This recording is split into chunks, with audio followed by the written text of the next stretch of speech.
That's great. Yo, you guys, how is it going? Today is the debate day. We are going to be, talking about a lot of things and things that Trump wants to take away and things that aren't going to be changing. Hopefully, if Biden wins this debate, it's going to bring up his chances even more to become president. And anyways, you guys, let's introduce everybody. We've got Shub Shub here, Timothais, and then we got Abe on the left-hand corner. So let's first introduce ourselves. I am food expert. I come from California. I travel the world. I try great food, and I try my best to like introduce really interesting cuisine to everybody. But it's kind of crazy time right now, and I've been introducing people to politics and stuff. So I try my best to keep everyone informed and make the right decision and vote the right person out. So Shub Shub, you can go next. Hi, I'm Shub Shub. I have a major account on TikTok. I do have some Instagram, but it's not my priority. Generally, what I post is about French slang. So if you're interested in learning French and learning slang as well, subscribe to my account. And also, besides teaching French, I love making fun of life because life makes fun of me all the time. Amen. Next. I think everyone went away. I think it's just me and you. Oh, what happened? Hi, darling. Can you hear me? Oh, there you go. Yeah. Wait, I didn't mean to go for me. Lord, this is your turn now. Sorry. Hi, how are you? I'm Lord Timothais. I am a politico and social justice creator. Come to me if you want to eradicate racism on the internet. That's it. Next. Nice. We got Abe right here. I'm Abe. I am in the midst of producing a film, my first actually. The title is called Won't Be Silent, which speaks for itself. And because we've had to shut down because of COVID for the past few months, I've been using the message of the film, which is also a song, to do a lot of public service announcements for the Voting Rights Alliance in DC that are very involved in, actively getting young people of color to register and vote. So it's been, it's been a weird time, but it's kind of been a fulfilling time because even though I've had to stop my, my hard project, I was able to kind of still play with it in a way that really makes sense.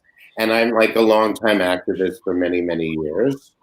So this time for us in America reminds me almost of when I was in 8th grade and stopping people from going into school because of the Vietnam War. I've been around. So it's as horrifying as everything is, I feel invigorated. And I really feel like the youth culture for the first time through TikTok is awake. So a live stream. Oh, I'm here now. Yo, how's it going, Matthew? Good to have you here. I don't know what's going on. I cannot hear anything. Oh, you cannot hear us right now? You got your headphones in? Nope. Oh, wait, we're going to just mute you for right now. Okay, so we're going to bring Matthew back very soon. Matthew is going to do his intro. And anyways, today is a big debate, of course, with all of the stuff going on with Trump and Biden hammering it out.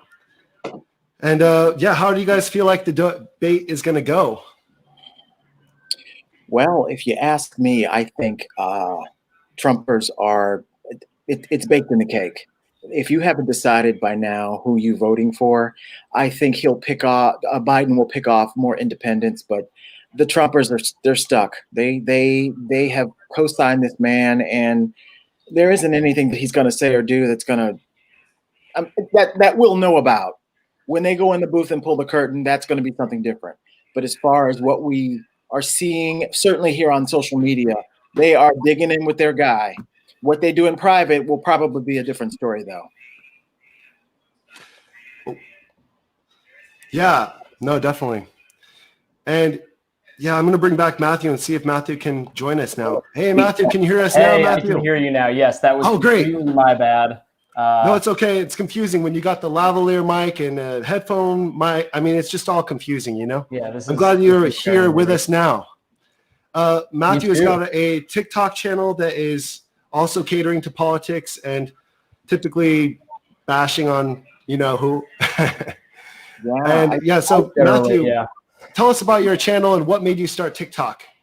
What made me start it? I mean, I started doing things that were just abjectly non-political. I used to love Vine, and I loved, you know, just making like ridiculous, stupid videos. So I started out doing that, and then I realized that it was a good venue to just talk to a lot of people at once about things that I care very much about, and people seemed to respond to it. So that was basically the genesis of that. That's cool. Yeah. Yeah. So today I have got a lot of clips for us to review and watch. And like, you know, Trump, he's done a horrible job with the coronavirus. And I wanted to cover the fact that Trump wants to get rid of our health care, and he wants to give us Trumpcare, which might cost up to $2,000 per month for any typical person, as opposed to Obamacare, which could be free, or $400 or $800 per month, depending on who you are, what bracket you are in. Obamacare is a lot more affordable, but Trumpcare is automatically going to be getting millions of people off of healthcare right away. So I just wanted to bring that to the Trumpers' light. Any Trumper out there that actually thinks that he is going to get a cheaper deal with Trumpcare versus Obamacare, he's greatly mistaken.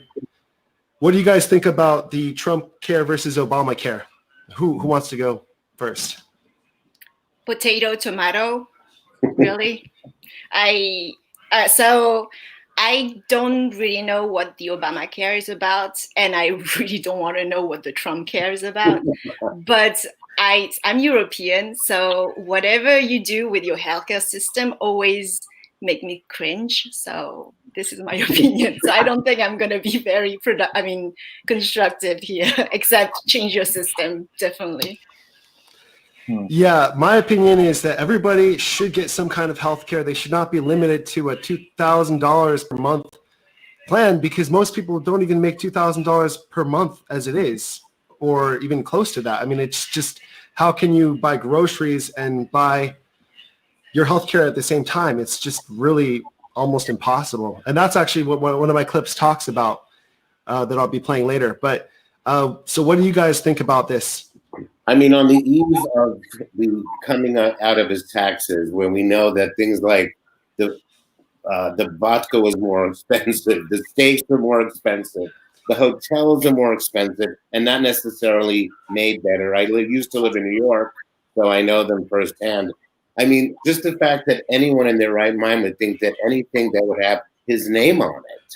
I mean, you've got to listen to the podcast, The Daily, today, because it's all about what just was unfolded by the people who wrote the article.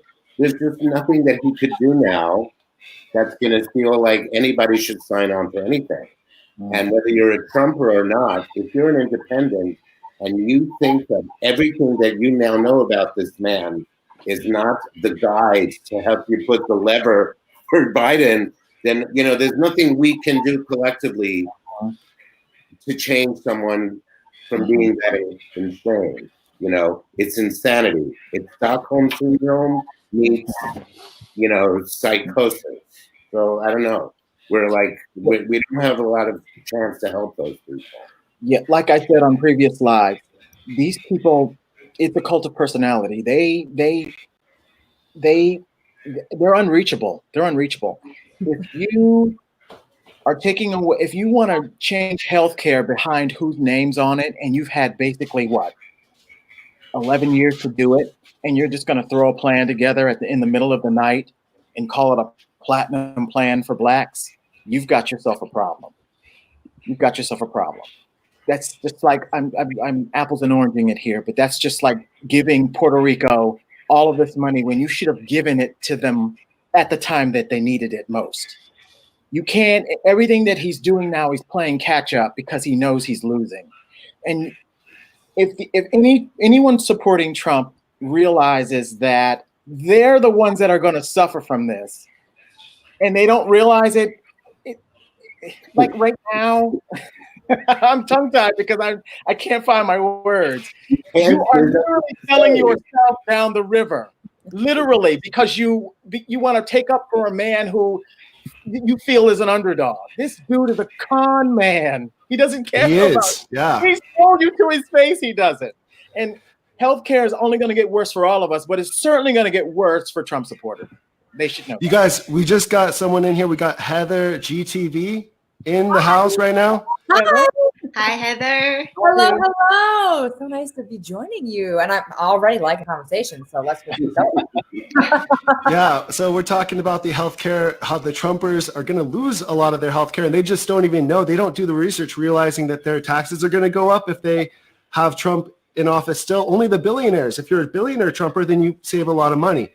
But if you're a normal person like me, you lose your healthcare and you lose tax money. And Trump still pays only $750 tax in taxes. And it's wild because since that report came out, people are just bending over backwards to defend him. And I just didn't realize I knew so many people who knew yoga. How in the world are they going to bend themselves over like this to keep on defending them? And you're right. It's a lack of research. It's a lack of understanding. It's a lack of a lot of things. Self-care. And just when I didn't think it was going to be possible, they found a way to even blame Trump's taxes on Obama.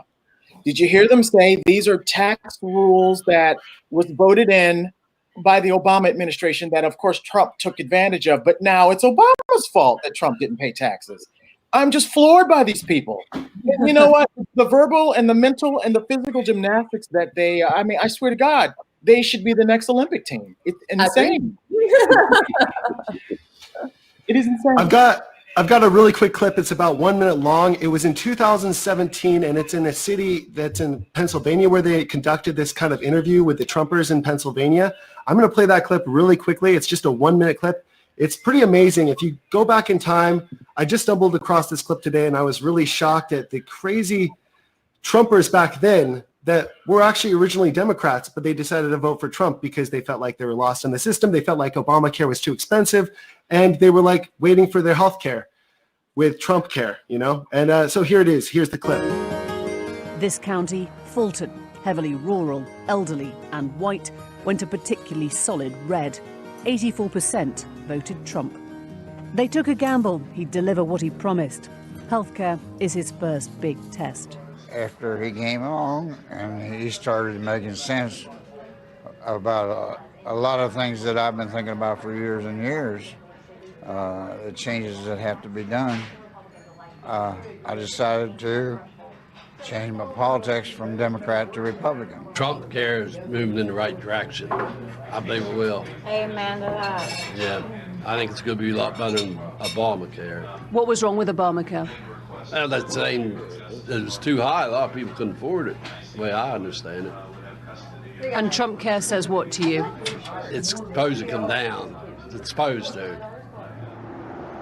Now, a key pledge on the campaign trail in places like this was that promise to repeal Obamacare, the healthcare program that encouraged, some would say forced, millions of Americans to buy insurance, and that expanded Medicaid, free insurance for the most vulnerable through government subsidies.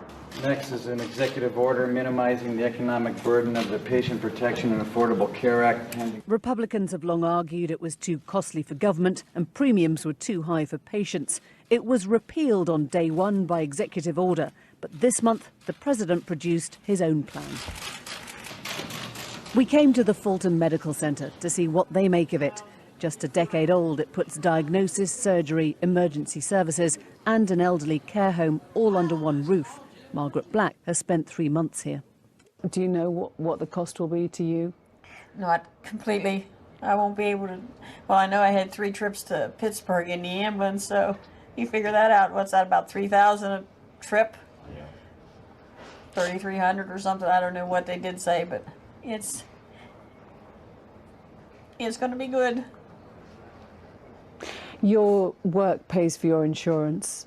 So I pay part and my work pays part. So that's a big help to you, right? Oh, yeah. Definitely. And if that was taken away, if your employer didn't have to provide insurance? I would lose everything. I mean, I wouldn't have the money to pay it. Under Trump's plan, employers would no longer be held responsible for their workers' insurance. Some believe that change is badly needed. I think that it needs to be revamped. I think it needs to be changed. Companies that offer health care like my husband's, which we're fortunate for, that's a great thing. But there's companies out there that can't afford to pay for health care for their employees. They're going to end up shutting their doors, and that's going to hurt our economy even more. Yeah, I mean, that was 2017, so it was a long time ago, but it was kind of shocking, right, to see that the changes, and Trump still hasn't gotten a plan together, right? I mean, well, he's been pushing it down the road 2 weeks. Yeah, all he's done this entire time is just deflect, like what you just said. He didn't have any intention of replacing anything. No. Mainly, his entire administration has been nothing but undoing anything that Obama has done. Yeah. That's practically all he's done. And I personally am affected because I'm going to lose the health care. Once Obamacare is lifted and taken out by the Supreme Court, I'm going to lose my health care. So I might as well move to China because I've been living in China for 9 years. I get normal health care there. Like if I break my arm, it's $10 for me to get a scan on my arm to find out if I broke it. It's, it's maybe a $50 to get something that like a serious sickness that I have or something that. Oh my God! Don't say that. Like China has universal health care. Like now, the Americans definitely don't want it. Yeah. Don't say that. Well, they don't have universal health care. They have affordable, normal health care. It still costs a good amount of money. Like you're still going to spend like $50 or $40 on a visit to the doctor, but it's nothing like $150 or $300. Even with copay, it's like a good amount of money here in America. That last patient was saying that a trip with the ambulance is like $3,000. Did she say something like that? Yeah. I mean, how on earth is $3,000? Like you have how do you say, like medical specialists per vehicle. The vehicle itself, you put the cost of the rent, the hours those people are paid, the oil, like the material they use. I mean, all that costs $3,000. I don't think so. I think she's actually underestimating. I think ambulance. Definitely in LA, it's like and don't think that they're going to go to the hospital that you want them to go to. They're going to go to wherever is contracted that their ambulance goes to, and sometimes that's out of the way and it's mileage. And the problem is everything's been allowed to be privatized. But how can you $3,000? No wonder like your healthcare is like unaffordable for anyone. Like nobody can afford that. $3,000? Yeah, it's going to cost you a lot of money if the insurance are paying that. Mm-hmm. Yeah. Well, it's maybe they should learn math. I think it's going to be really interesting to see with this election and with polls how differently America thinks about where they're getting their insurance, because most people get it from their work right now. And for the first time since the Great Depression, we have millions and tens of millions of people who don't have that option anymore. And even though I wasn't unemployed this year, I actually did. I'm a contract employee, so I don't have insurance for the first time in my entire life through work. I had no idea how much it actually costs. And for the first time in so many people's lives, they're going to discover how much it actually costs if you're paying 100% of your insurance. And good God, it's a lot. And people can't afford it, especially if they're in a situation where they're unemployed right now. I mean, it's still going to be the number one issue. Let's talk about the real issue too. The real issue is pre-existing conditions. Hospitals, and they do not, insurance does not want to pay for someone who's chronically sick. You're costing them money. You're not their ideal person. They want you to pay into it, but they don't want to pay out. That's the problem. That's the main thing these Republicans have been trying to get rid of. That element of Obamacare that protects pre-existing conditions. That is the only thing they want cut. And that is what's going up to the Supreme Court on November the 10th. This court case in Texas about pre-existing conditions, that if they get rid of that, then there are a lot of people in America going to die, because there are a lot of people in fact, COVID is now a pre-existing condition. Which is wild. Yes, yeah. First of all, they denied the fact that it was more deadly than it is, and then once you get it and you survive, now your lungs have been scraped or however they said it attacks your lungs, and your body is just not the same.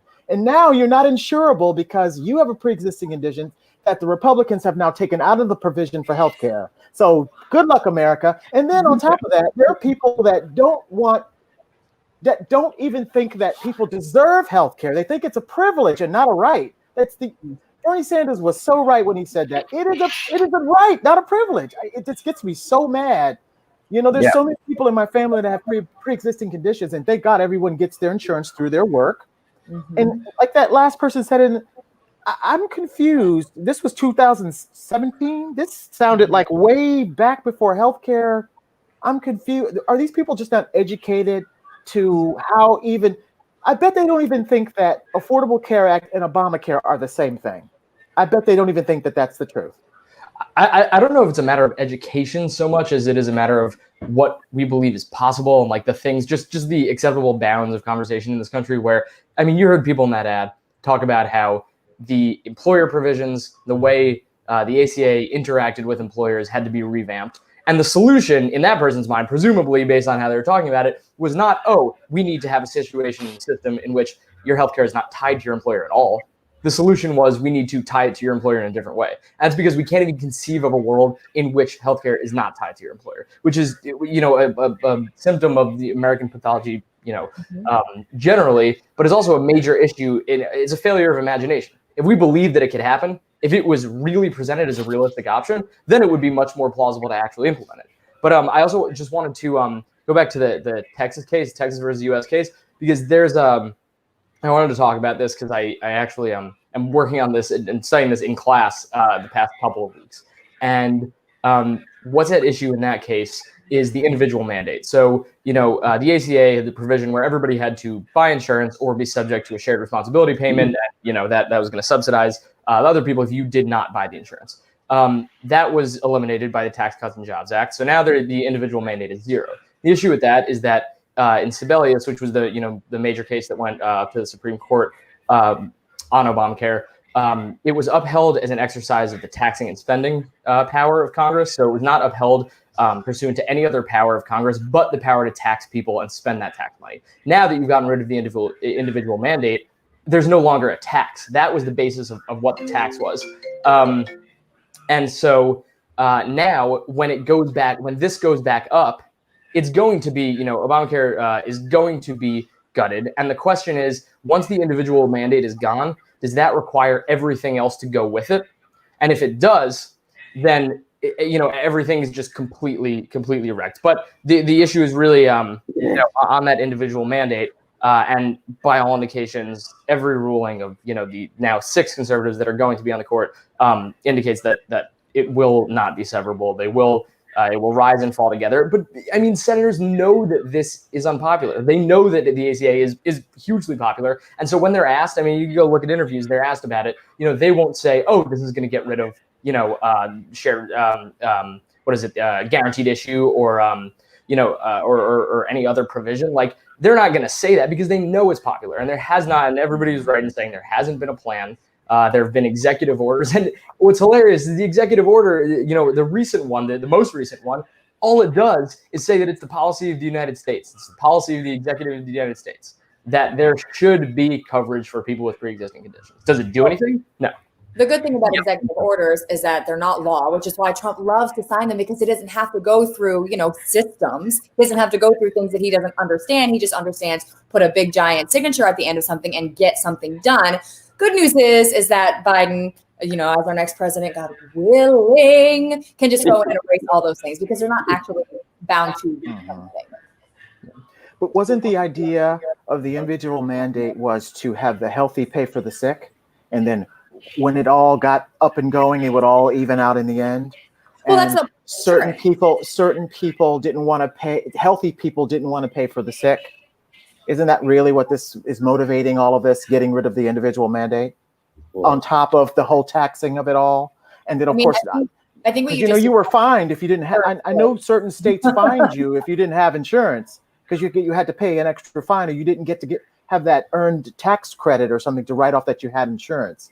So now is this what this case is about? Doing away with that law? Is that what you're talking about? Yeah. So that was the shared responsibility payment. That if you didn't get the insurance, you did otherwise have to subsidize, because if there was no payment that you had to make, there was no enforcement mechanism. The law meant nothing because people didn't actually have to engage in it. Now that's gone. That's been gone since 2017. There's no shared responsibility payment. Gotcha. And the issue now is that if there's no payment, can it still be upheld as a tax? Because there's actually no revenue coming in. And if it can't be upheld and if it's not severable from the rest of the law, which it probably, which again, it probably will not be, the whole thing will go.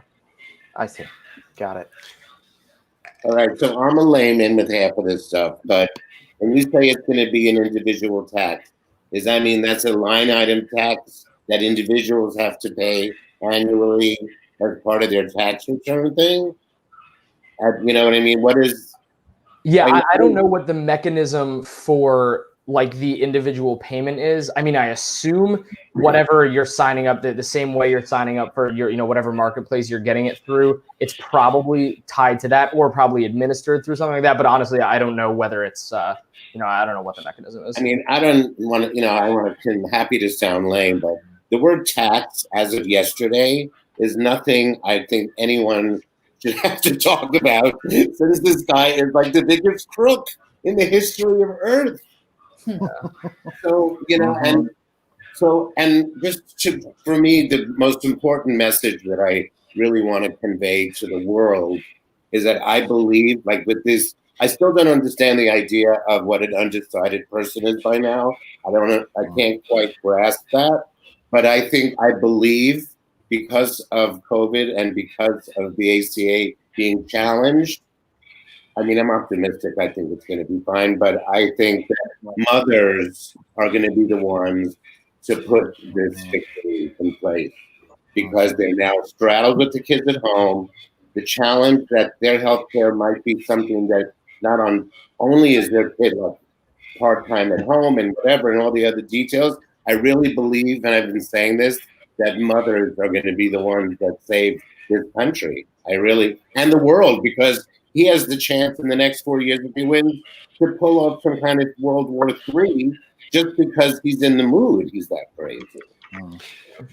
You guys, we've got another guest here. We've got Domenick XYFCenter or X. We got Domenick here. Domenick, tell us about your channel. Hey, how you doing? My name is XYFCenter, or they call me X. My channel is basically about getting Donald Trump out of office, but I also run a live at night from 10:30 to 12:30, the East Coast time, and we basically talk about Donald Trump, getting him out of office, registering to vote, but we also tackle issues like, just like life and people that are dealing with the coronavirus and people that are going through troubles and having issues and depression and people that are sick and need help. So we kind of talk about that all in our live also. And I'm sorry if you guys are having issues with my microphone, but I'm having issues here for some reason. No problem. It's not that bad right now. It's pretty good right now. Okay, thank you. And I had the camera set up on my phone and it kept breaking in and out, so it was driving me crazy. No problem. It's just I'm really glad you're here. And I've got another clip for us to play actually really fast. It's a really quick clip. And it's actually Trump was talking about he was going to be having the bill in 2 weeks. And this was in July 20th or July 19th. He said he was going to have the bill ready in 2 weeks. And that just never happened. So he just makes up stuff. Like here's him with Christopher Wallace, who is the narrator in tonight's debate. And this is him saying that we're going to have this Trump bill in 2 weeks from now. We're signing a health care plan within 2 weeks, a full and complete health care plan that the Supreme Court decision on DACA gave me the right to do. So we're going to sign an immigration plan, a health care plan, and various other plans. How will you regard your years as president of the United States? I think I was very unfairly treated.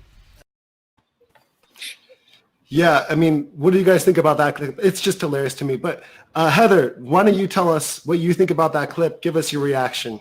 Oh, like I said, he's just deflecting. That's all he ever does. It's going to be 2 weeks. It was going to be, what was that? In 2017, it was supposed to come. And here we are 3 years later, and there's nothing. And it's funny. I laughed. I giggled when he said it's so unfair because we just posted a TikTok video, a drinking game for tonight, to where how many times he says unfair and fake news and hoax and all these different things. So that made me laugh because, of course, everything is just so unfair. So unfair. What's unfair is the lack of understanding of the person who is supposed to be in charge of everything. He doesn't understand a single thing about, first of all, what a real person actually needs, what a real person actually pays as far as taxes. We've discovered that this week.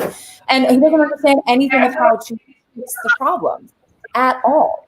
That's what's unfair, is that we have a leader who is unwilling to lead. Yeah. Careful with the drinking game, though. You might end up having cirrhosis. If you go look at the video, it's a complete joke because we're like, when he said, and then at the end, we're like, don't do any of this. You're going to die. So, yeah, they need to vote first. So exactly.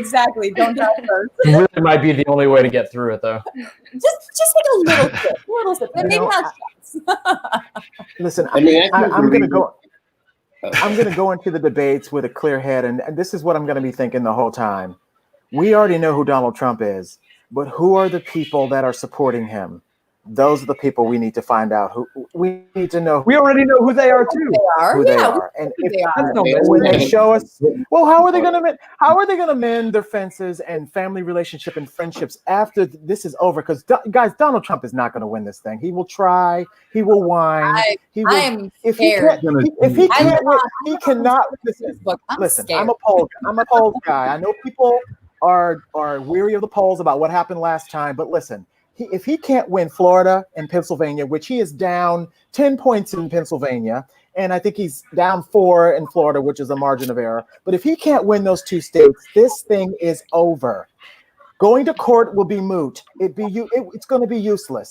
I don't know about that. I wouldn't be so sure about that because this isn't especially after tonight's debate. When we're you know, Harris it's 2020. Anything is possible. They just released their taxes just now. Was it a coup? Was it clever? I think so. They just released their taxes. So naturally, the first question out the gate is, dude, what's up with your taxes? Because Chris Wallace won't let him off the hook. He never has. He won't let him. Now, he, of course, won't fact check because that's not supposed to be his role. But Chris Wallace is tough. He has never let Trump off the hook. But that's not going to be, I mean, it doesn't matter. I think the people who already have decided they're supporting him are supporting him no matter what comes through. I mean, it can come out tomorrow that he is a hologram and people will defend his right to be president. Are you also forgetting about the 90 million people who didn't participate? Those votes are not Trump. They are not Trump. They're not Trump. I'm sorry. They're not Trump. I mean, they hated Clinton, but they didn't like Trump either. They're not Trump. I'm telling you. The big unknown of the young people, and it's going to have an impact on this race. Well, that's my husband, to see. My husband / executive producer, who's over here but refuses to be on camera, but he is he's the bulk of the brains behind our TikTok operation here. He showed me something today that said that what was it? You can just yell over, babe. It was like he's literally over there. Yo, I'm gonna mess up this stat. This is his stat, but how many people had voted early? 860,000. At this time in 2016, it was only 10,000. So turnout could be ridiculous. Yeah, 8,000 people voted early this time, right now, as opposed to 10,000 last time. So you're right, though. There's a lot of people that are voting now that had not voted before. And think about it. It's their plan. It's their plan to disenfranchise Black and brown people. Why do you think they're crying so much about these ballots?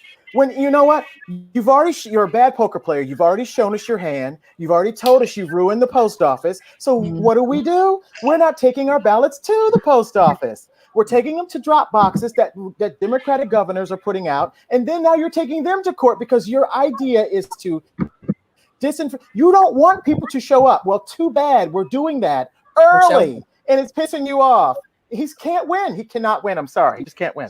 You're right. I do. He can't win the popular vote. He for sure can win the Electoral College, but I just think to just present the cynical view for a second.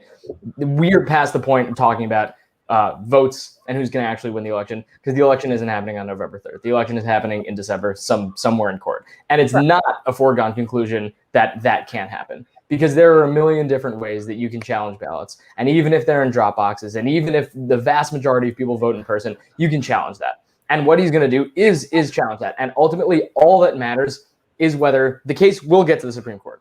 If there is a case to be had, it'll get to the Supreme Court. And there is a case to be had. And the Supreme Court will have a justice who he's appointed. So if there is any way, to me, the only way that this doesn't happen is actually two ways. If the other conservative justices on the court, I don't know about Barrett. I don't know as much about her as I know about the other ones. They don't seem crazy. I dislike them. I think that their decisions are awful for the country regularly, and that they do good things by accident sometimes, but only by accident. But I don't think they're crazy. And I think there's a chance that they see just an existential threat to the judiciary or to the country in allowing Trump to essentially steal the election that way. John Roberts will not go down in history as being responsible. No. And you know who else? Gorsuch won't either. Gorsuch turned out to be a big disappointment to Trump, because he respects the rule of law. He's in a stolen seat, sure, but he's a judge, but with principle. But the issue is, a lot of these things don't come, like, it's not going to be, as clear cut to us having the views that we do. It's going to be clear cut that, if they rule for him, it's anti-rule of law. If they rule against him, it's for the rule of law. But if they rule, like in Bush v. Gore, like the ruling wasn't, Bush win, the ruling wasn't Bush wins. It was a ruling that enabled Gore to like challenge another thing, but then there was a deadline and he conceded. And the reason that settled out the way it didn't present as much of a crisis as it could have, was because Gore conceded. And so, like, there's not going to be a ruling that says, here, Donald Trump, here are the reins of power. It's going to be some limited thing that's like in Gore, where it was, the equal protection issues with the ballots, and the fact that Florida counties and districts didn't count their ballots the same way. They had different procedures. This tiny little technical detail. That was what did it. And so it's not, to them, it's not going to feel, or it won't appear to a lot of people who are not inclined to see it this way, as this sort of anti-rule of law thing. I'm sorry, go ahead. No, I was just going to quickly say, and the only thing that I would say, and the reason why people should be voting and why I'm not like completely hopeless about voting, is that if you get a consensus, if you have so many votes, such a popular vote disparity, that the public will just not accept the legitimacy of a Supreme Court decision that essentially gives Trump the win. That, to me, is the only way. I mean, legitimacy is a PR issue. It's a matter of consensus. That's what I was going to bring up too, because there's a vast difference too between what's happening now and what happened in 2000. That was a crisis that happened after Election Day. Yeah. We have had this crisis that has now been going on for the last several weeks, even months, because Trump has been saying mail-in ballots are fraud for months. And now people believe that to be fact. Even though it's not even happened yet, people are believing it. And what we've also seen is with protests in Portland and other places, well, Kansas, we've seen them become violent. And so my big question is, it doesn't matter if Trump wins or loses, is he going to call up the people who we already know have committed terrible murders and crimes? And we've seen the Proud Boys in Portland show up with their AK-47s. Like, is Trump going to bring it to that level? I'm not convinced that he won't. I absolutely believe he will. I think no matter who wins, there's going to be a good few weeks of massive unrest, especially in the cities. And I think it's just the inevitable. As much as I think it'll be probably worse because Biden wins, because those people are out of control, and they're going to want to have their equal due as to what Black Lives Matter protests. And it's like they're like babies. Mm-hmm. So they have no rationale like that the way we have. They react. I'm not even going to say that it's like that they're in one category and we're in another, because I've even said that if we know that this is a stolen election and it is completely illegitimate that he is our next president, I mean, at that point, I go and riot in the streets. I don't have a gun or anything like that. It's not going to be a violent situation for me. But I would be at the point where it's on the flip side, my guy didn't win. It's not necessarily my guy didn't win, but I just feel like the system was taken advantage of. The election was stolen. Here we are, like the things we talk about that other countries have, where these dictators just come in and steal elections. At that point, I'm going to get in the streets and make a fuss. So I'm not going to say that it's just one side or the other that could only do this, because I know a lot of my liberal friends feel the same way. Obviously not in a violent situation at all, but at the same time, it's that same angst of, I feel this is illegitimate. Yeah, I feel like if Trump wins, it's going to be Putin that put him and rigged the election, got those drop boxes, or got into the electronic system.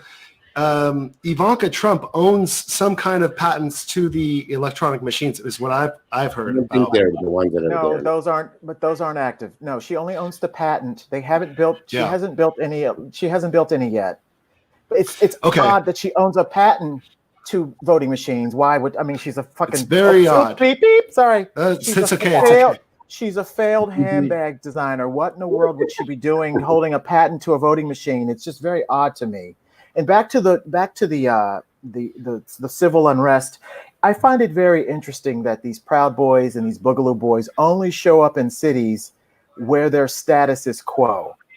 They claim they want the showdown, but they don't ever show up where the showdown could meet them, because they are all talk, and they show up in riot gear against people holding Black Lives Matter signs. That tells me all I need to know about them.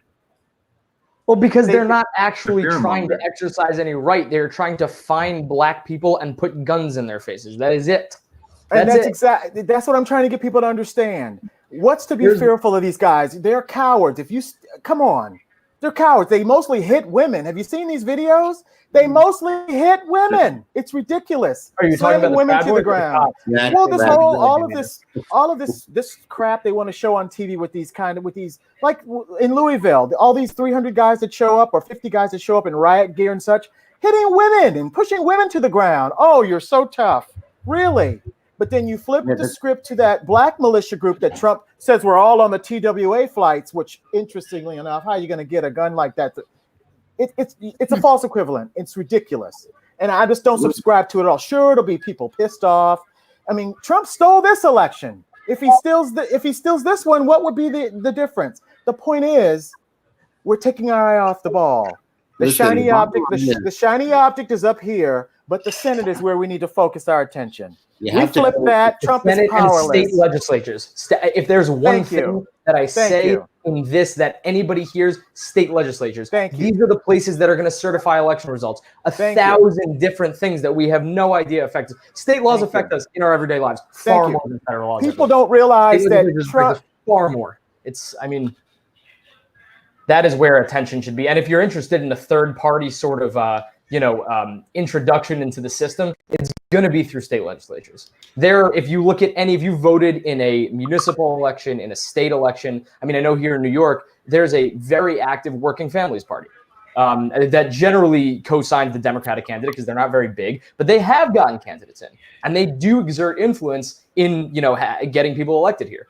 But yeah, if there's really one takeaway that I would like to hammer home, vote for people in your state who are going to reliably, institute liberal policy. I've got a clip I wanted to show you guys about kind of the gap between Europe and here in the U.S. because here in the U.S. we've got no health care. Like our Obamacare is okay, but it's nothing compared to France or Germany or all the universal healthcare countries. I'm going to play a clip of Trump and Christopher Wallace right now that talks about kind of the what a great job Trump did. He talks about how he's doing the best testing compared to Europe and everything. So I'm going to play that clip right now, just really fast. It's like a minute long. You need to look at this gap. This gap represents a lot of unnecessary suffering and the death of tens of thousands of Americans. I understand that we're going to make mistakes. This is hard stuff. Lots of countries made mistakes. But what has troubled me is that we just didn't learn from them. We weren't self-correcting. Instead, we doubled down on mistakes. And then we just gave up. Some governors have done well. Some governors have done poorly. But we have more tests by far than any country in the world. But, sir, testing is up 37%. Well, that's good. I understand. Cases are up 194%. It isn't just that testing has gone up, it's that the virus has spread. The positivity rate has increased. The virus is worse than it was. Many of those cases are young people that would heal in a day. They have the sniffles, and we put it down as a test. The coronavirus, I think that at some point that's going to sort of just disappear, I hope. I'll be right eventually. Say this, schools have to open, young people have to go to school. And there's problems when you don't go to school, too. And there's going to be a funding problem because we're not going to fund, when they don't open their schools, we're not going to fund them. What the federal government gives is 8%. 10%. And you know what? That's a lot of money. And you're going to take them, you know where the money goes? It goes overwhelmingly to disadvantaged kids and children with disabilities. Let the schools... Why wouldn't you send more money so the schools would be safer? Let the schools open. And will you consider a national mandate that people need to wear masks? No, I want people to have a certain freedom, and I don't believe in that, no. And I don't agree with the statement that if everybody wear a mask, everything disappears. Is the Confederate flag offensive? It depends on who you're talking about, when you're talking about. When people proudly had their Confederate flags, they're not talking about racism. They love their flag. It represents the South. It's freedom of speech. So you're not offended by it? Well, I'm not offended either by Black Lives Matter. That's freedom of speech. And you know, the whole thing with cancel culture, we can't cancel our whole history. What do you guys, it's just so crazy. Of course Trump. you can cancel your whole history.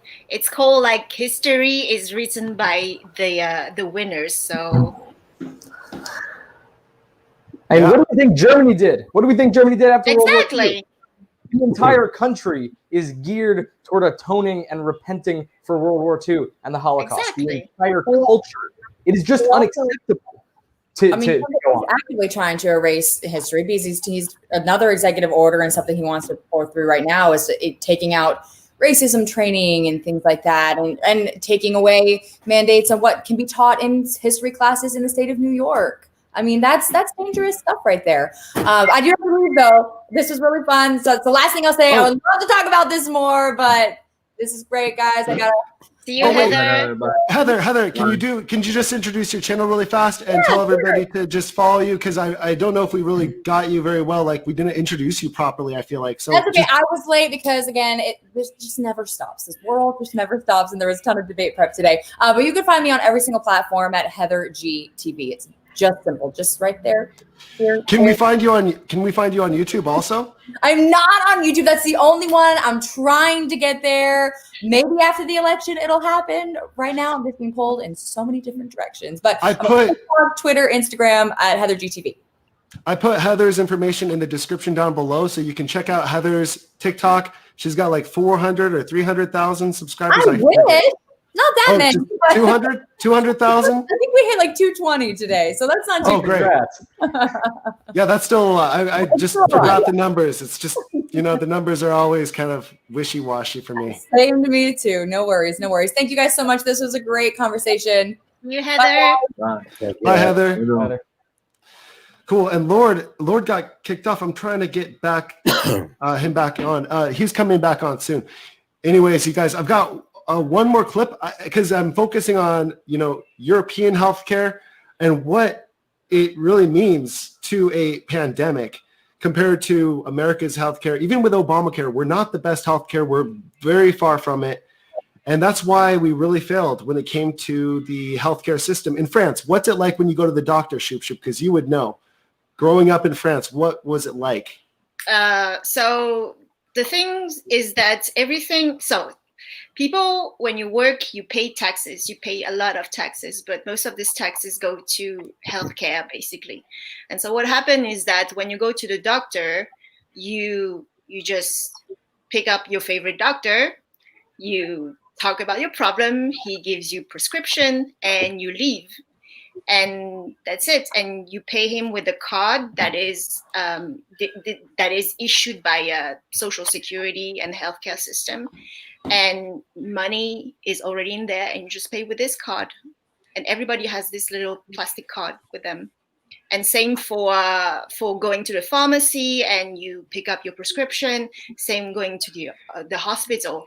There are things that are more expensive because not everything is free. For instance, like they were only willing to pay for generic medication, not a certain brand of medication. Like there are a list of medication you're allowed to have it, and generally they cover all medication, generic medications. And I mean, and same for everything in the hospital. Like if you follow the treatment of one doctor, they will cover that. But if you see a second specialist, they only partially cover that. They cannot pay for everything. But still, at least like you will not lose your house if you happen to be diagnosed with cancer. So.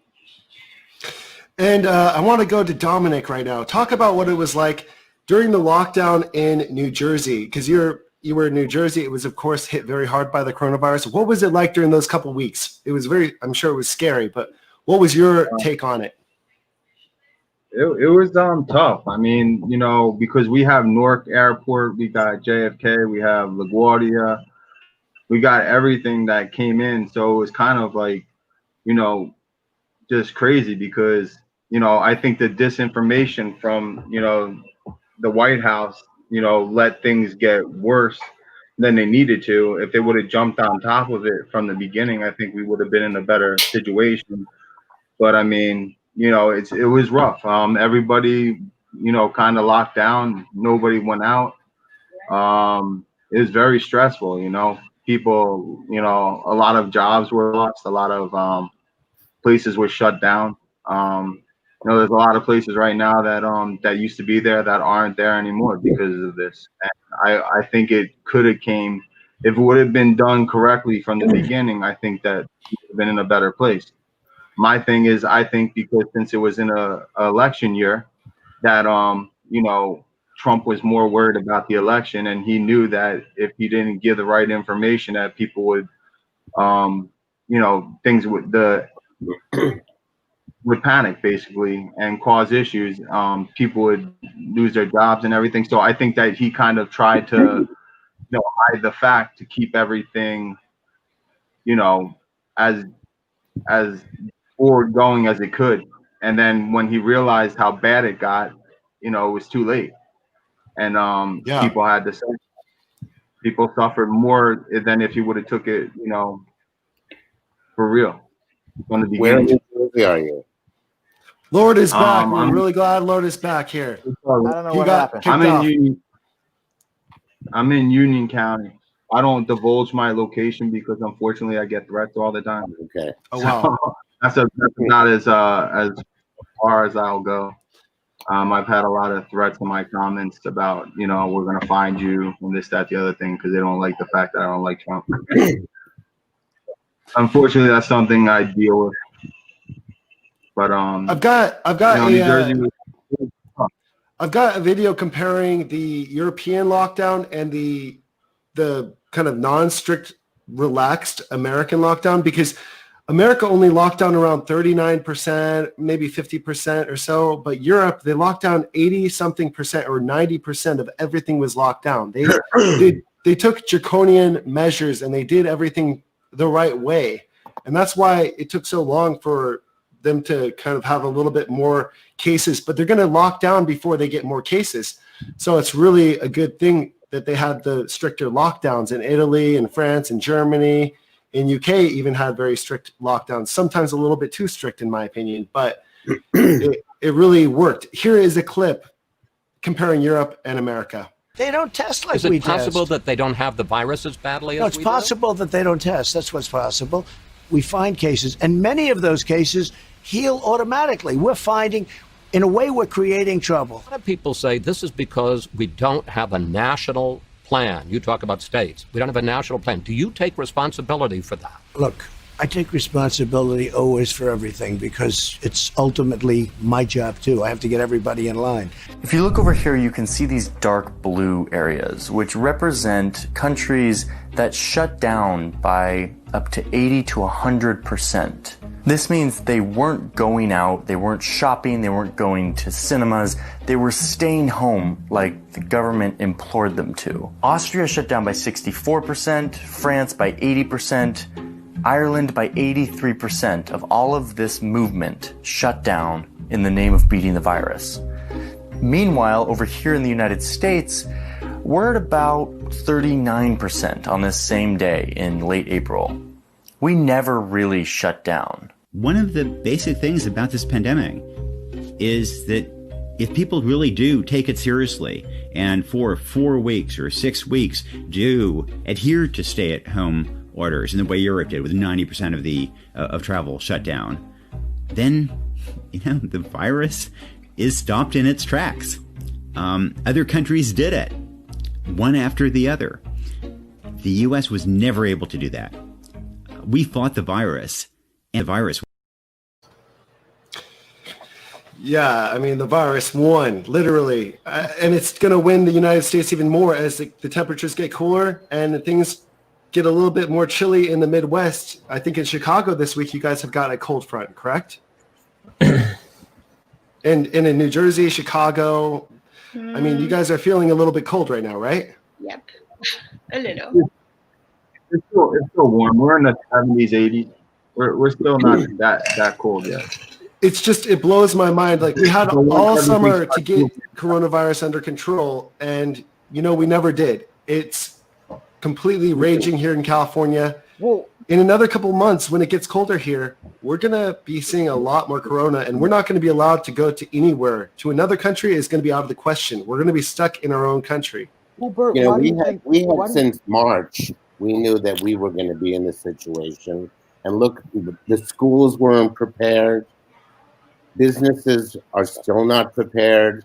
So many businesses still don't know what to do, even when something gets loosened up.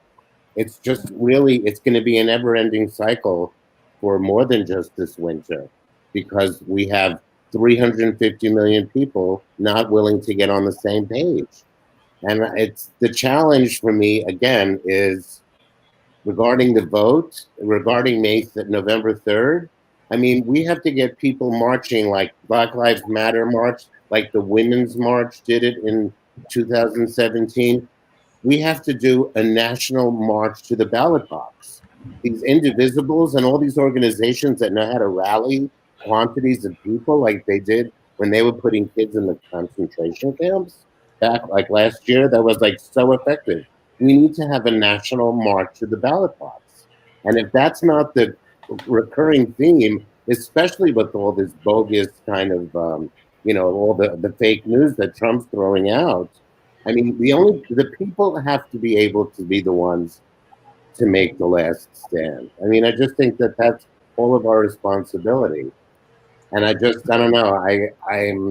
I can't watch that Chris Wallace interview without knowing that Chris Wallace tonight knows what a jerk he is. You know what I mean? And it's just going to be really interesting to see him like temper down, like just how much he's going to needle him, because he doesn't like the fact that Trump has goofed on him too. But that's the position we're all in. We know this guy is not equipped to be president. We know he only listens to the voices in his head and maybe one or two people from Fox News. He's never been ready to be president of anything, really, if you want to know the truth. And is there any wonder why we haven't gotten a hold of coronavirus? He's told people from the jump that it was nothing to be afraid of. And look where we're at. He's made political the masks. He told governors to just do whatever you want to do in your own state. And then when the numbers came in the way they are, he held that against them. Dude, you can't win with this guy. It's orange, it's orange. No pun intended. If it's red, it's red. I mean, this dude, he's only the president of red states and people who like him. Everybody else can just go and do whatever hell they want. Him and because I told you, you just didn't listen. They're murderers. I mean, come on. We saw Jared Kushner. There's a report. Jared Kushner was quoted. He said, "Well, Cuomo didn't pound the phones hard enough, and his people suffered." Like Cuomo didn't pound the phone hard enough. I mean, they're feeding us this idea that there is no federal capability for a response, that's just how our country works, the states deal with it. That's not true. That's not true. There is a law. There is literally a law enabling the Surgeon General to make decisions in a time of a national health crisis. And it specifically states to avoid a virus or some sort of pandemic or something like that spreading from state to state, make and enforce laws. That falls under the authority of the executive branch. It is not because we couldn't do it. It is because he did not want to do it. And he did not want to do it because he wasn't going to get him reelected. If we could convince, I mean, the best thing we could possibly do for this country is shrink ourselves down to the size of a fly into his room in the White House and whisper in his ear at night until we can convince him that getting a hold of coronavirus would be good for his reelection chances. At this point, it's too late. But that is the only, I mean, there is absolutely no actual external justification. Hold on, I don't understand. Like you said, the Surgeon General is the one who is supposed to make decision on what each state's supposed to do, not the president. So the president has a wide range of authority on things, and things ranging from invoking the Defense Production Act, that people were talking about back in March and April to produce ventilators and PPE, to using federal funding, putting conditions on federal funding so that governors will have to meet certain sorts of, health criteria or testing criteria. There are just a number of ways the president can do things. I was just mentioning one specific law, and I think the citation, it's 24 USC 264. And that's just one example of one law that allows somebody in the executive branch the specific power to make and enforce regulations when something like that happens. Matthew, they let a man who knows nothing do everything. Yes. That's exactly what happened. And then he bullied the CDC into watering down health warnings to America so they can open America that wasn't ready to be opened. And this is where we are right now. We're playing whack-a-mole. We're playing whack-a-mole with this thing at every state because people travel from one state who's healthy to a state that's bad, and then we're just going to whack-a-mole this all the way over until we get a whole new administration to finally make some adult decisions around here. To be fair, which I don't want to Trump, it's not only him. He's a stooge. It's the people behind him. It's McConnell, Pence. Oh, yeah. They all have the blood of 208,000 people on their hands. They're murderers. Needs to be spoken that way. Needs to be talked about that way. Yes. McConnell is as dangerous as Trump. And I don't know where friggin' Amy McGrath is, but she better start getting on some MSNBC airtime because taking Mitch McConnell out is as important as, and taking the Senate is tantamount to getting rid of Trump. Yes, because that's my plan E. I keep telling people we have to flip the Senate because if Trump wins again with a Democratic Congress, he's useless. He's useless. In fact, I'm not all too certain that they won't re-impeach him again because there's still 4 articles of impeachment that they haven't sent over. And now knowing what we now know, he's a deadbeat con man who hasn't paid taxes. We're just going to hand him over to the state and Tish James and here, sister, you can have him. We don't want him anymore. I mean, I actually hate to defend McConnell at all. I do think this one's Trump, and I'll tell you why. I think McConnell is a terrible person, but he's not an idiot. And if he were actually in charge of the response, if it was put up to him in March, you can make the decisions. I think what he would do is one, do whatever he could to ensure re-election for Republicans and so that he could appoint more judges. And 2, I think he would actually try to coalesce federal power in a way that would benefit him, which is not what Trump did at all. And I think that what McConnell's doing is now executing and defending a policy that was only enacted because Trump is a third grader and made his decision on what he was going to do based on whether he was going to continue to be interested in it and what made him feel good and what made him feel bad. And McConnell has to operate within that scheme because he is the president. He's not going to go against Trump. But if I had to guess, I would say that if he actually had exclusive decision-making authority, he wouldn't have done it the same way. That's not a defense of him. That's just No, I'm sure because he has a brain where the other one has done so much coke. So much, Adderall. His brain is completely gone by now. It's far more dangerous that he has a brain. Tom Cotton, who Tom Cotton in 2024, you'll have a successful demagogue. Oh my God. I thought it was really hilarious that Trump really wants Biden to take the drug test, because I just think that Biden should have told them, you know, if I take a drug test, you can take a drug test too, and we can do it in the same room. And, you know, it's going to be played fair, because, you know, Trump is going to go in another room and not do the drug test fairly. I know that, because I know he's on drugs. How can you be Trump and not be on drugs? You know when he's off the drugs, because he messes up a lot more. The drugs help him function. I mean, whatever he's on, if it's the white stuff or if it's Adderall, he is functioning so much better. This man successfully had a series of mini strokes right under our eyes, and we witnessed it happen, but no one paid attention to it until he made it slip himself. I didn't have a stroke. I didn't have a stroke. Yeah. No one mentioned anything strokes but you, sir. That's what I'm saying. He's a bad poker player. He tells you what's in his hand all the time. You just got to go with what he says, because it's the truth. And did you see what Eric Trump said today? I mean, he's the useful idiot of the family, I must say. Did you see what Eric Trump said today?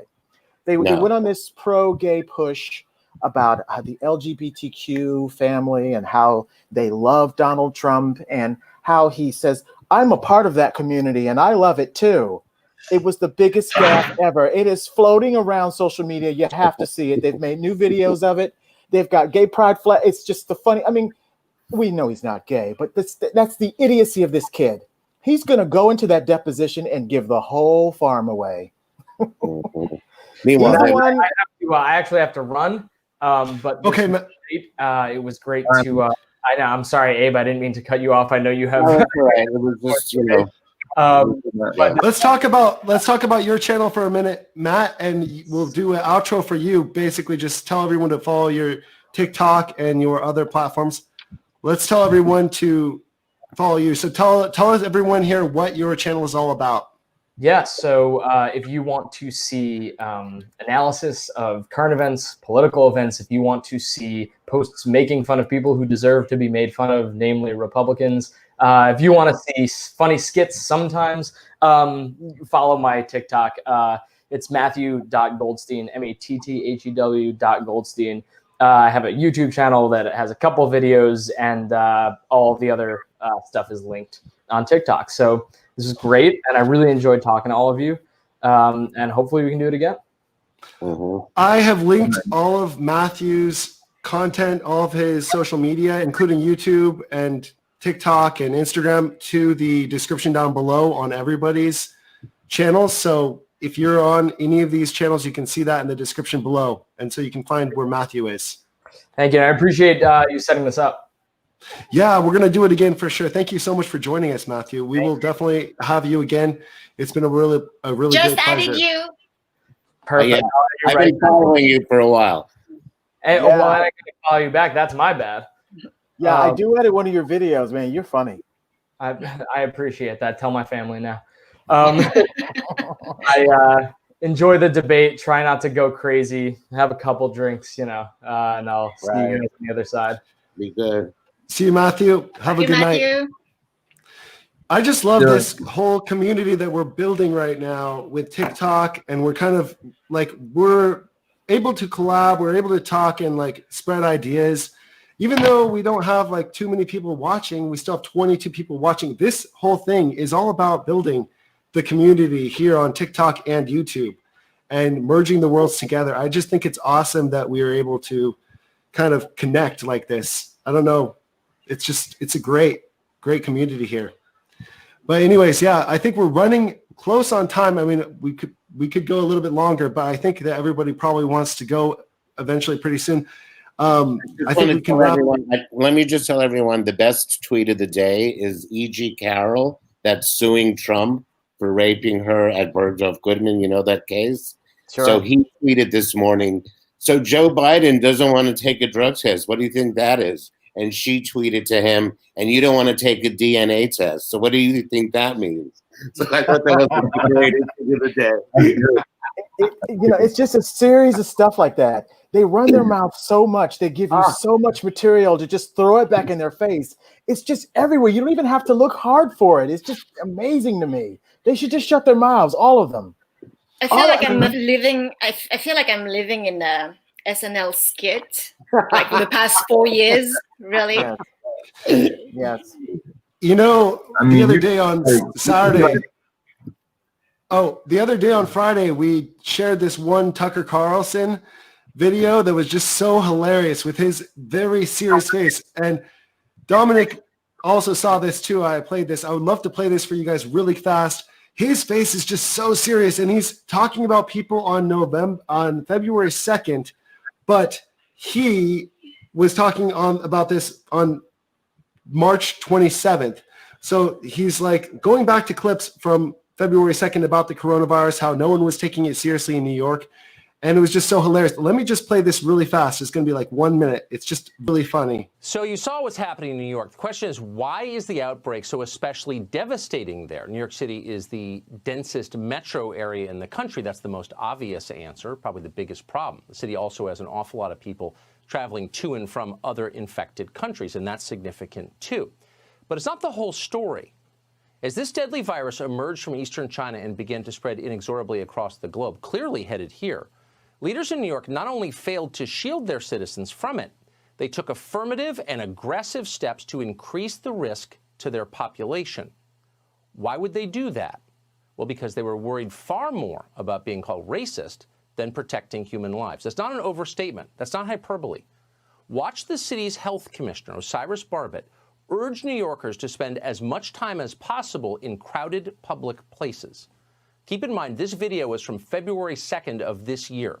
That was long after the threat from the Chinese coronavirus was obvious to anyone who was paying attention. The risk to New Yorkers for coronavirus is low, and that our preparedness as a city is very high. There is no reason not to take the subway, not to take the bus, not to go out to your favorite restaurant, and certainly not to miss the parade next Sunday. I'm going to be there. Take the subway, go to dinner, people cheer. They feel good about themselves. Future generations, though, are going to watch that video with their jaws open in disbelief. How could someone charged with protecting public health so recklessly endanger? That is so misleading. Yes. Because back That in was- February, the entire world outside of China didn't care about this virus. So, no, this is completely misleading. The question, though, even though they knew, even after all that was said and done, even after they knew it was still deadly, they still downplayed it. They still picked up that banner and ran with it. So he's, I think a judge ruled that the Tucker Carlson show is not real news. I think that's a matter of record. You guys, it was just so funny because that was on March 27th was when that aired with the Tucker Carlson show. And he decided to go on a tangent on people that happened to not know how serious it was. Donald Trump just did a travel ban 3 days earlier with China, but it wasn't a real travel ban. He only stopped the flights coming in from the Chinese nationals and the foreign nationals. He didn't actually stop the flights for the other people that are American citizens. So it's completely useless of a travel ban. We got our first coronavirus case on the 22nd of January, and we had a lot more than that. A lot more got through even before we knew it was here. We probably had our first coronavirus case in November, like late November. We had our first coronavirus case, is what I'm going to guess. I don't know why Bloomberg just doesn't buy Fox News and just shut them down. I don't know why he just doesn't do it. Fox News is really what's wrong with this country. They're really what's wrong with it. I'm just saying that. That's just my opinion. They don't do any good to anyone. They're just. They could have helped the situation. They publicized the mass. They could have helped save lives. They could have. America's Russian television. It's never going to go away. It's a massive revenue stream for a lot of people. It's just not going away. We're a country about money. I guess. I think so. That's the thing. You cannot do anything about it because Fox News shows that they are more like an entertainment channel than anything else. Is the people who choose to follow Fox News, and they don't like see the difference between what is real and what is just an opinion. So, it would be a waste of money for Bloomberg to do that, in my opinion. Otherwise, he would have to do that to shut down Fox News, and I would suggest shutting down CNN as well, because CNN is playing the same game, but on the other CNN is spectrum. so guilty of the same. Yeah. You know, but with the help of Fox News, they took Donald Trump's message and literally made news fake. Doesn't that bother you guys? They literally made news fake. That's the thing. It's not a news channel. It's not a news channel. I know, but it's an entertainment. It's the people who believe it's a news. But what I'm saying is they perpetuated a man saying that news is fake through Fox News.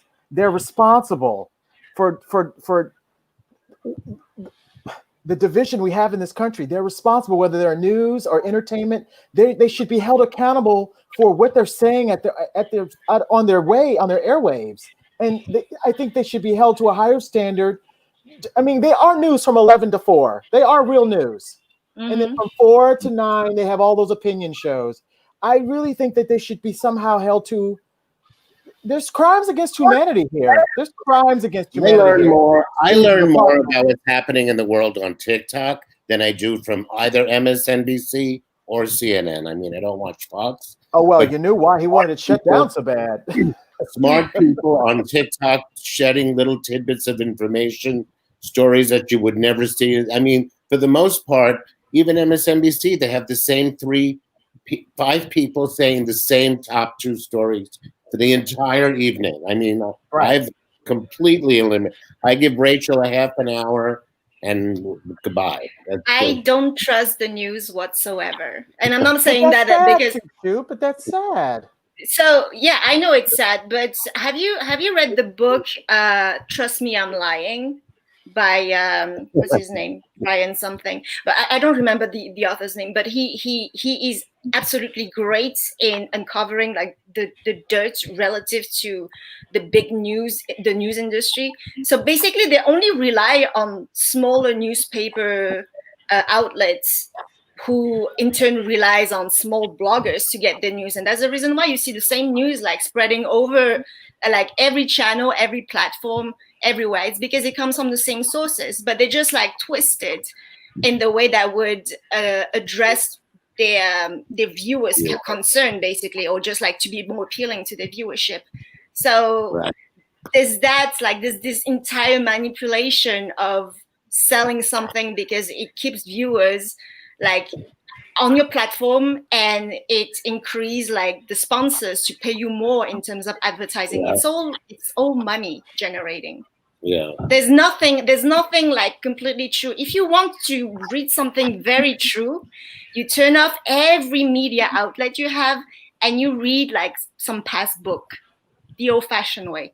That's the only way you can figure out like what is actually true from what is actually like invented, because there are things that us as human beings, we perpetuate through times that are real, and others that's just like an outlier through time because like a period of time or political circumstances allows that. But yeah, I don't trust the news whatsoever here. It's always biased, and especially recently, because not only I don't learn anything new.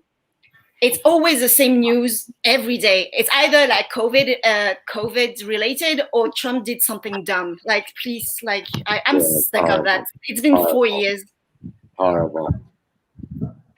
So let's just read something else. Like, don't listen to the news. It's always like same garbage. Right.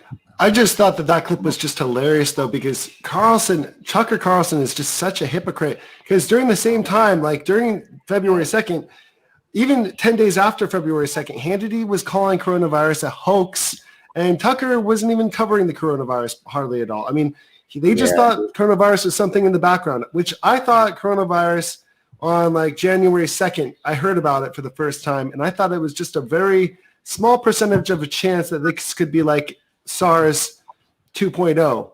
But this was bigger than SARS. This was bigger than the original SARS, that's for sure. SARS was a big deal, but it was not as big as a big deal as this. That's because we had we had President Bush during SARS, which President Bush, he read a book while he was on a vacation. He read a book while he was in the presidency, and he made a pandemic plan. So he read a book about the 1920 flu, and he knew that he wanted to learn something from that, and he made a pandemic plan, and then Obama added to that plan. So they made a whole manual. And you know what Trump did to that manual when he came into office? He burned it. Right in the trash. He just threw it out. Yeah. Yeah. I mean, if I were to ask Trump one question, just he and I right here in this room, what possible benefit could you, that I can't even speak, I'm sorry. What possible benefit could you have possibly gained from not telling the American people that there was a deadly virus coming that you could breathe in through the air when you knew that it was? Don't you know you would have shored up 4 more years had you done the right thing? We know you're an asshole. Oh, beep. We know that That's you're okay. a jerk. We know that you're selfish. We know you have no empathy, but do you just not care about people? I would not. President of all of us. I just want to ask him that one question, just one-on-one. I just want him to look me in the eye and tell me what he actually was thinking in that moment. Why would you not want to save people's lives? You want to feel like a hero, right? His brain is fried. I am telling you. When I lived in New York City, I was part of an organization where Donald Trump's brother, Robert, the one that just passed away, his wife at the time, Blaine Trump, was the kind of she was like the JaYoe. She helped us raise all the money for this. It was an AIDS service charity that we worked together with, and he would show up at our big events and was such an asshole. And he ended up becoming very competitive with her. It was a whole long story, but he used to always be running to the bathroom. He's like a snorter of Adderall. I know he doesn't do cocaine, but it's Adderall and some of the concoction that doctor of his. Remember when he was first that doctor, that crazy looking one, yeah. Feelgood. That's like the Dr. Feelgood of New York City. Like for anyone to think that he is so fried. He's been doing drugs for like 40 years. I mean, imagine if you did drugs like just about every day to sustain yourself. Needless to say, the 2 hours of hair and makeup, you know what I mean? All that he successfully wrote off to the American people.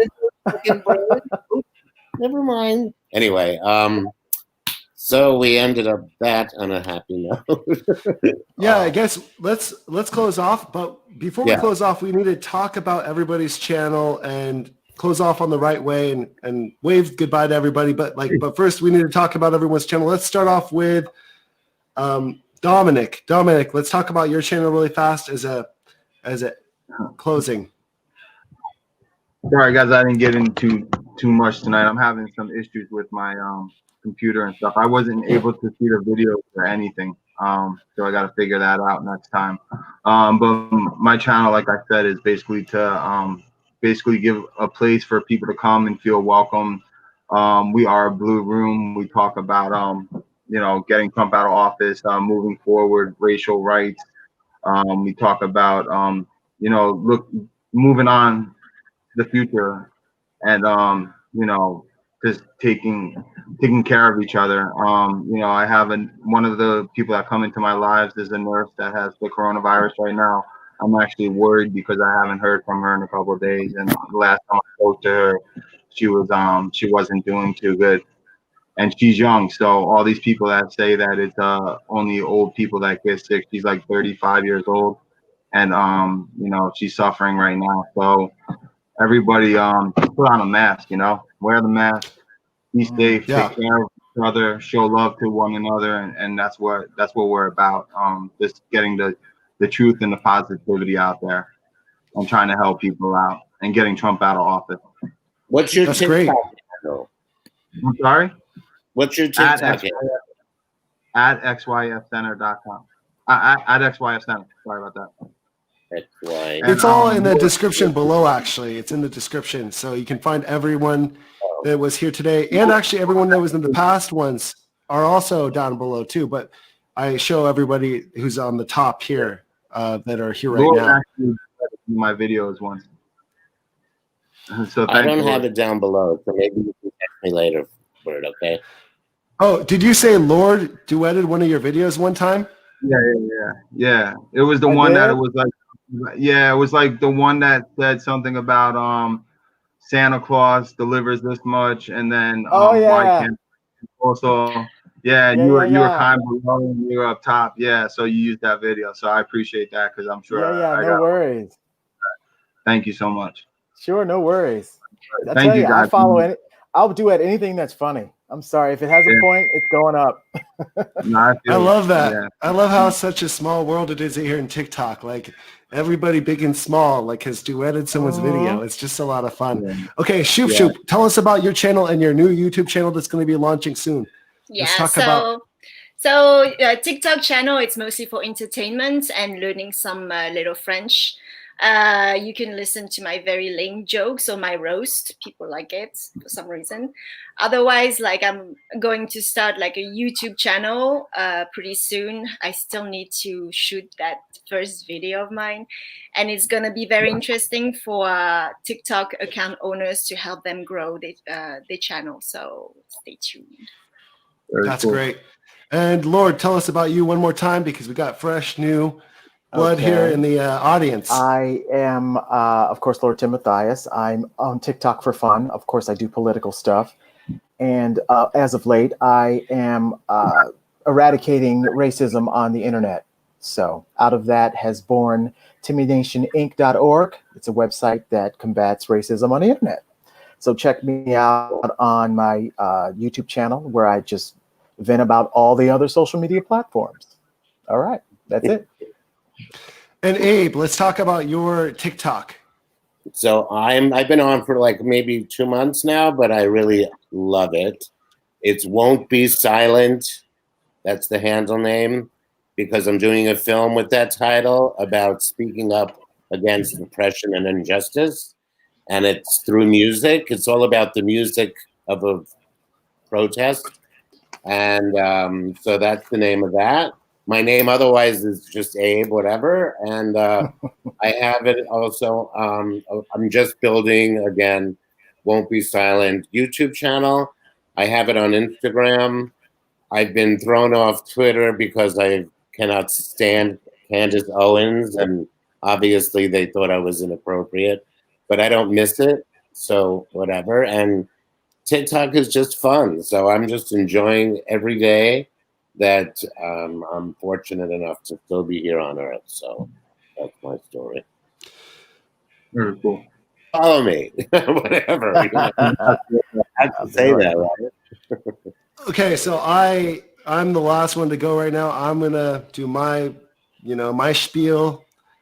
My name is Food. Actually, no, sorry. My name is Bert. My channel is called Food X Bert. So FOODX, just as an X, the letter, and then BERT is my name, and I decided to make it so it's funny. So Food X Bert is my name, and I just love to travel the world, try different foods, and explore. And the only reason I'm talking about political stuff and all this mumbo jumbo is because I cannot stand what happened with President Trump, and I had to do my best to get him out of there. And yeah, that's what I do. I'm going to be going to Albania in about 2 weeks because I don't want to be stuck in the USA when Trump becomes president. I'll probably lose my health care, and I don't want to get coronavirus. And I mean, anyways, just follow me on YouTube because it will help me out a lot. I'm almost at 10,000 subscribers. So if you guys can help me, every single one person can help me a lot just by subscribing to me. Once I get to 10,000 subscribers, I will be in a whole new bracket on YouTube. And I'm only 80 away or 90 away from that goal. So anyways, let's all say bye to everybody and just enjoy. And just everybody, thank you for coming today. It was just so much fun. Thank you. Thank you. Appreciate you guys. Bye. Appreciate it. I'll see you on TikTok. Thank you guys. Bye-bye, everybody. Bye. See you guys. See you later. All right, Bert, man. Have a good